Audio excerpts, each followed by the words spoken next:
Waalaikumsalam warahmatullahi wabarakatuh. Iya, selamat datang di Dinas Kominfo Kabupaten. Mari silakan Mbak duduk. Oke Pak, baik Pak.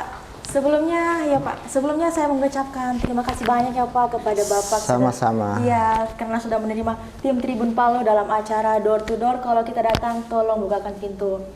Oke, hari ini saya sedang Tribuners, hari ini saya sedang berada di Diskominfo Kabupaten Sigi bersama saya Bapak Syamsir selaku Kadis Kominfo ya Pak. Iya. Oke Pak, jadi bagaimana kabarnya ya Pak? Alhamdulillah sehat-sehat walafiat. Iya Pak, iya. Oke, begitulah Tribuners. Oke, tanpa perlu berlama-lama lagi, kita akan langsung saja berbincang-bincang ya Pak, berbincang-bincang sedikit bersama Bapak ya. Yang pertama, kalau boleh tahu, apa saja program Kominfo ke depannya? Apakah ada program prioritas dari Kominfo sendiri Pak? Saya persilakan. Oh iya, makasih banyak atas kesempatan yang diberikan. Iya.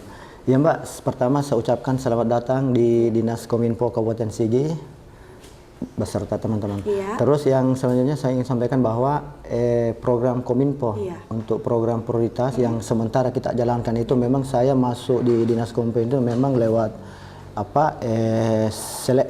seleksi terbuka jabatan pimpinan tinggi pertama. Ada beberapa program atau inovasi ide gagasan yang coba tawarkan di Dinas Kominfo untuk tahun 2024 ini. Yang pertama itu adalah pembenahan SPBE.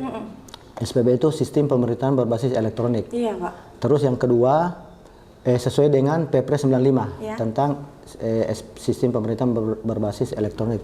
Terus yang kedua Perpres 39 terkait dengan satu data Indonesia Kabupaten Sigi. Karena memang dalam hal ini pimpinan dalam hal ini Bapak Bupati Sigi memang menekankan bahwa pentingnya data. Iya. Penting itu data itu sangat penting karena data ini sebetulnya aset. Iya benar sih, benar sekali ya Pak. Aset daerah. Iya. Karena tanpa data kita tidak bisa sebetulnya melakukan apa-apa. Iya benar Pak, benar. Itu sebetulnya aset. Karena ada stigma buruk di masyarakat atau di lingkungan birokrasi itu adalah data itu ada di mana-mana. Benar. Ketika dicari tidak ada di mana-mana. Ya, benar sekali itu. Iya itu. Makanya itu yang program prioritas untuk Dinas Kominfo itu yang kita mau benahi itu terkait dengan SPB yang pertama, terus yang kedua itu terkait masalah data. Masalah data ya, Pak. Karena memang data ini pondasi untuk merencanakan apapun sebetulnya. Benar. Dengan melaksanakan Perpres 39 itu terkait satu data, makanya kami dari saya sendiri dan dibantu dengan Kepala Bidang 2 dan semua staf untuk membantu membuat konsep atau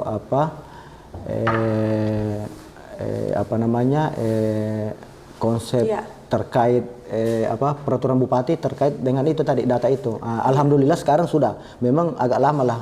Nah, karena normalnya kalau PRU itu dibuat itu 6 bulan normalnya. Tapi alhamdulillah kemarin berkat bantuan teman-teman, Kabak Hukum dan stakeholder yang terkait, alhamdulillah bisa selesai dalam waktu 2 bulan lebih. Oh, luar biasa sekali ya Pak. Oke, itulah Tribuners. Oke, selanjutnya Pak, saya akan bertanyakan, kan ada nih ya Pak, beberapa daerah-daerah yang tidak memiliki akses internet. Kira-kira bagaimana Diskominfo itu memecahkan masalah terkait blind spot tersebut ya Pak?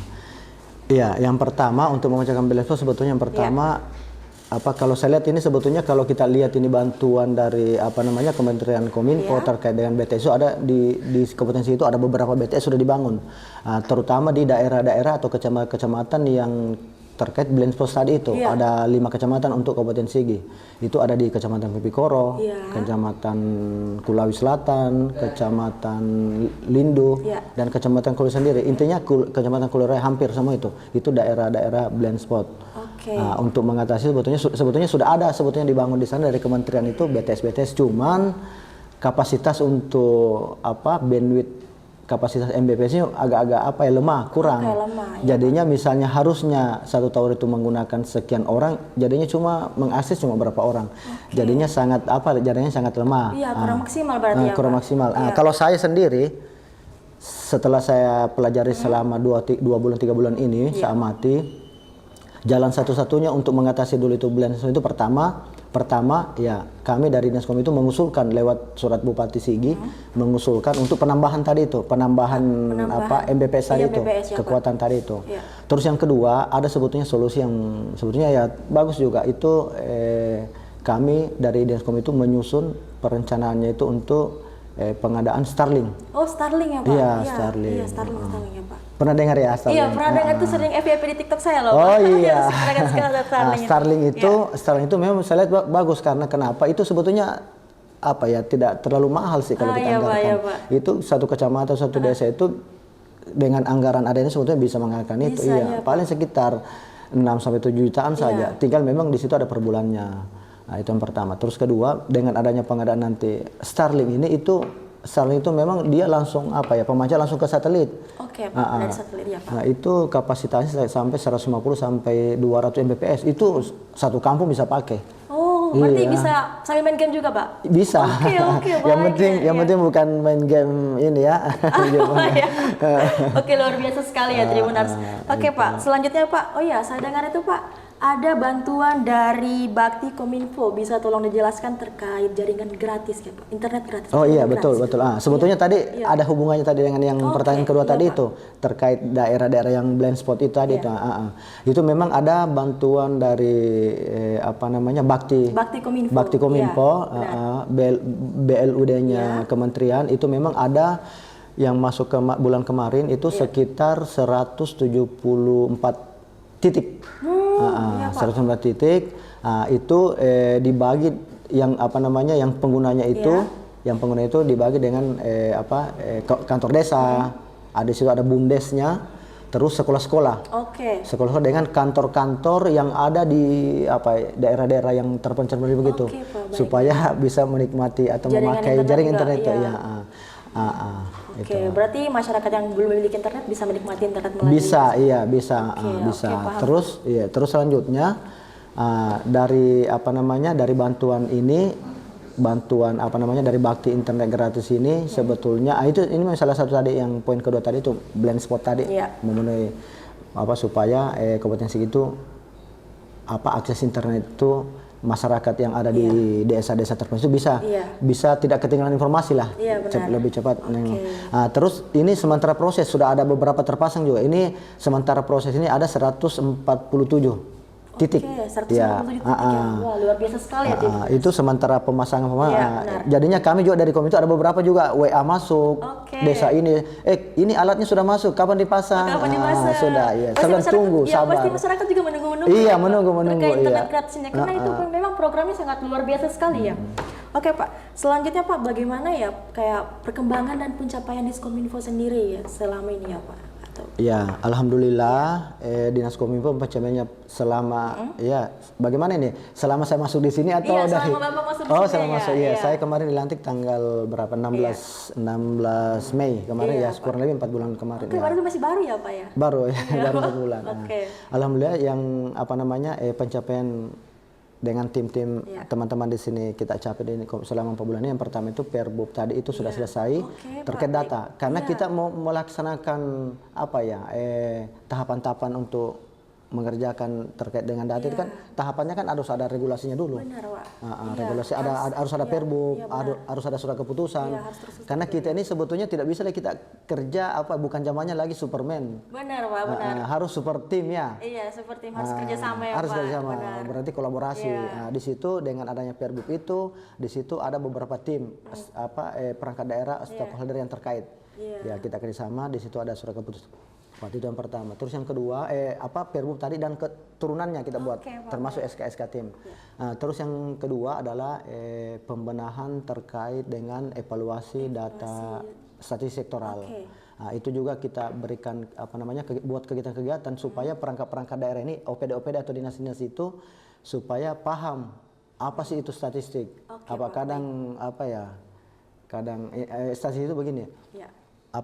Kadang kita ini kebiasaan ini bikin kegiatan atau sesuai dengan program kegiatan masing-masing perangkat daerah buat kegiatan, setelah itu sudah selesai dokumen itu memang kadang ada dokumen tapi tidak terasipkan yang bagus. Kadang terasipkan tapi sekarang era digitalisasi ini kan harus terasipkan secara digital juga. Apakah ada aplikasi yang menambah supaya aman. kita juga harus bertransformasi ya, Iya, ke bertransformasi ke ya. teknologi ya. Kalau enggak kita bakal ketinggalan, juga ya, Pak. Ketinggalan, Benar ya, Pak. betul Oke. betul ya, sangat-sangat Ya, ketinggalan kita. Itu apa namanya? Itu yang kita berikan pemahaman ke dinas ini itu bahwa setiap kegiatan itu menghasilkan angka-angka, itulah statistik. Benar, Pak. Dan itu perlu diarsipkan ya, Pak, Iya, diamankan betul. perlu ya. diamankan. Pada saat nanti ditanya berikutnya tahun depan, misalnya Iya, berapa jumlah bantuan, misalnya, Iya, misalnya ya, Pak. misalnya berapa bantuan ternak 3 tahun lalu, 2020.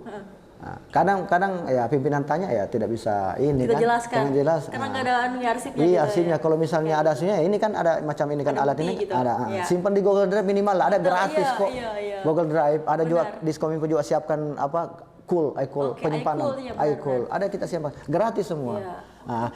Sekarang pencapaian yang kita buat ini pertama portal Satu Data Indonesia Kabupaten Sigi, alhamdulillah sudah jadi. Oh, Masya Allah sekali ya, Pak. Terus yang kedua proses sementara ini kami dari Diskominfo melalui surat Bupati dan Dewan Sekretariat itu tidak sudah menyurat itu meminta data-data semua data sektoral yang ada di perangkat daerah masing-masing. Itu yang kedua. Yang ketiga kita sudah buatkan juga iCool. Link ada link di surat itu ada linknya. Jadinya masing-masing operator yang ada di dinas Mengupload tinggal mengupload di situ. Oke, paham.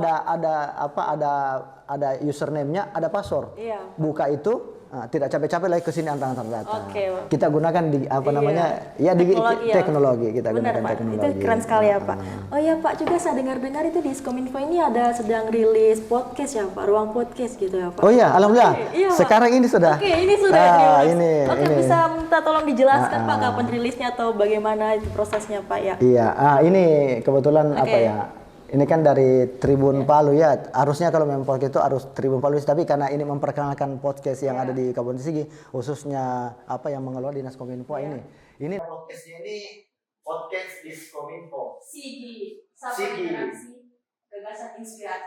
Memang teman-teman di sini memang di IKP dia menggagas ini brandnya ini podcast untuk Diskominfo ini untuk Kabupaten Sigi memang pas-pas dalam kabupatennya Sigi. Tapi Sigi ini ada maknanya di dalam. Ada ini maknanya sapa, interaksi, gagasan, inspiratif. Di situ ada maknanya. Anak-anak sudah gagas, harus ini SIGK ini ada ini ada maknanya di dalam. Sapa itu dimaknai oleh menunjukkan pendekatan yang ramah dan menyapa pendengar dan memberi kesan keterhubungan yang personal. Terus interaksinya itu adalah menekankan pada keterlibatan dan komunikasi dua arah dengan audiens. Nah itu SIG. Gagasan. Ini gagasan. Gagasan itu mengacu pada ide-ide atau konsep yang dibahas dalam podcast. Karena ini juga ada kita biasa diskusikan itu ada tiga tipe manusia juga sebetulnya. Ada manusia yang di atas, ada yang di sedang, ada yang di bawah. Kalau katanya, kalau manusia yang di atas itu membicarakan dia kalau dia ketemu dengan teman-teman, kalau manusia yang tadi yang di atas sama itu adalah selalu kalau berbicara bicara ide, gagasan. Terus yang kedua kalau orang yang di tengah-tengah ini ya biasanya kalau ketemu sama teman membicarakan peristiwa. Ada di sana kejadian ini, kecelakaan. Yang viral ya, yang viral di IG di TikTok, peristiwa lah. Tapi ini yang manusia yang level di bawah ini ya membicarakan orang lain. Jadi gosip ya. Oke, benar. Tinggal kita simpulkan saja. Kita masuk golongan manusia Benar sekali, level Pak, 1, ya. 2, atau 3. Oke, itu tergantung dari kita sendiri. Terus selanjutnya adalah inspiratif. Kalau inspiratif menunjukkan tujuan podcast untuk memberikan inspirasi dan motivasi kepada masyarakat luas. Supaya dengan adanya podcast di Kabupaten Sigi khususnya yang dikelola oleh Dinas itu bermanfaat bagi masyarakat dan kita juga menyebarluaskan informasi bagus termasuk promosi yang ada di Kabupaten Sigi. Apa sih kalau misalnya orang masuk di survei yang Kabupaten Sigi apa di Kabupaten Sigi itu yang kita promosikan, komunikasikan terlebih yang ada di Kabupaten Sigi. Oke, berarti Pak, saya ini di tempat yang dibeli siapa? Di podcast yang baru ya? Iya. Oke. Ini Mbak ini pertama. Iya, saya Sebenarnya sekali, Pak. Ini sebenarnya launching ini paling sekitar Oktober akhir atau awal November. Mungkin Pak Bupati yang rencana perdana. Ternyata Mbak dari Tribun ini yang dan saya juga mungkin perdana juga di Oke, sini ya. perdana kita ini ya Pak. Oke Pak, terakhir mungkin ada beberapa hal yang perlu disampaikan kepada masyarakat atau himbauan apa dari Diskominfo kepada masyarakat Oh kesan-kesan iya, Pak? iya. Nah, sebagai saya punya apa namanya closing statement yang pertama adalah kita sampaikan kepada masyarakat, insya Allah ini ada program daripada Pemda Kabupaten Sigi yang dikelola oleh Dinas Kominfo dan stakeholder terkait itu kami buat nanti inovasi hasil PKS yang kerjasama dengan Pemda adalah bagaimana kalau kita bicara digitalisasi kan bagaimana pelayanan publik yang transparan, yang akurat, yang akuntabel, yang apa namanya yang efisien. Ada program yang kami gagas bagaimana masyarakat Kabupaten Sigi itu berurusan, apalagi Kabupaten Sigi kan dengan wilayah yang luas ini, apalagi kecamatan Pulau Raya itu jarak tempuhnya sampai berapa jam dari kecamatan itu ke kecamatan itu, kecamatan ibu kota kabupaten. Nanti ada, tapi nanti lah kita mungkin dalam kabupaten disampaikan cuma sampai sedikit bocoran saja.